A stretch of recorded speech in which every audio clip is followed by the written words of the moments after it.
わかるか、バンダイ。お前ら、てめえらおかしいんだよ、やってることが。で、だから、こうやってお客さんを舐めてる。舐めてる。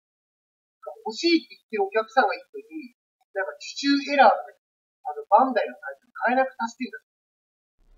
てめえらがそんなことしてるから、こっちが買いたいお客さんがなんかめんどくさいって言って、あれをやってる。なんか、電話で話してる女の人が、名前をちょっと変えて、手続きされてますので、もう、手続き、できないんですよ、取引は。取引できないじゃって、あなたたちが、それで、ブロックさせてるから、こっちが、他のね、名義の人の名前を変えたりして、どうしても欲しいから、やってんだよ。